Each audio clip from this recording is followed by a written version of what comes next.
Hi, my name's Deborah, and you're joining me for another Women Crush Wednesday! As I mentioned previously, I'm actually at Comic-Con this week. One of the biggest comic book conventions in the world, located in sunny San Diego. Because of this little field trip, this week we're talking about female superheroes, and specifically, Wonder Woman. Did you know that between the 1940s and the 1950s, there was actually more girls reading comic books than boys? Very specifically, the Archie comic books, which was about a group of teenagers. So obviously there was a market for female superheroes. Did you know that even though Wonder Woman is the most famous female superhero, she actually wasn't the first? So the first female superhero was actually called Phantoma, and she was a minor character in Fletcher Hanks' comic book series. She was an ancient Egyptian woman living in the modern day who would fight evil by transforming into a skull-faced woman. Now let's get to our leading lady for the day. So Wonder Woman was created by a man, William Marston, but there are lots of different women who greatly contributed to her creation, and we're going to focus on them today. So there's two women who greatly contributed to Wonder Woman's creation. The first was William's wife, Elizabeth. The second was the suffragette, Margaret Sanger. Elizabeth was William's wife for many, many years and an American psychologist. William actually talks about how Wonder Woman is based on Elizabeth because he thought that she was the perfect model of an unconventional, independent woman. Let's talk about how Elizabeth directly contributed to the creation of Wonder Woman. In October 1940, William was interviewed in Family Circle, and he discusses the untapped potential of the comic book market.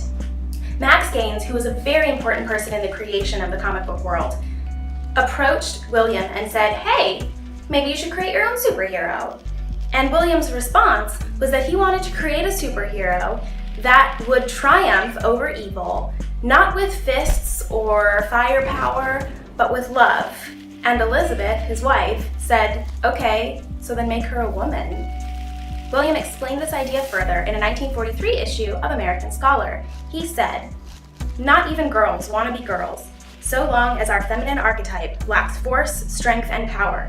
Women's strong qualities have become despised because of their weakness. The obvious remedy is to create a feminine character with all the strength of Superman, plus all the allure of a good and beautiful woman." Second woman over here who helped inspire the creation of Wonder Woman was the suffragette Margaret Sanger, who helped found Planned Parenthood and was a resounding force behind the idea that women should have access to birth control. William was inspired by the strong, independent woman who was standing up for the rights of other people. So Margaret Sanger was introduced to him by Olive Byrne, a student at Tufts University. William decided that he wanted to be with Olive, and so he came to his wife Elizabeth with two options. Number one, they could split up, or number two, Olive could move in with them. So this was obviously a very unconventional arrangement, especially for that time. But Elizabeth decided that she really wanted to have children with this man, and so she agreed to Olive moving in, and they had a polyamorous relationship.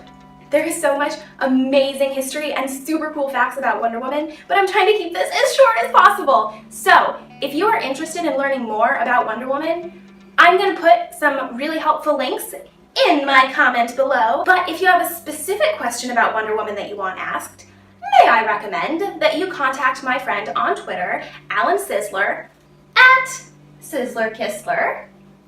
He knows all about Wonder Woman history and will be sure to answer your question. So I'm going to leave you with one more quick little fact about Wonder Woman. Wonder Woman's lasso of truth is actually based on the polygraph machine. William and Elizabeth actually created the precursor to the polygraph machine, a systolic blood pressure machine, which is why it shows up as one of Wonder Woman's badass tools. Once again, Wonder Woman and I would love to thank you for joining me for another Women Crush Wednesday. Next week, we're going to be continuing on with the comic book theme and discussing some super badass women who help bring these comic book characters to life on the silver screen.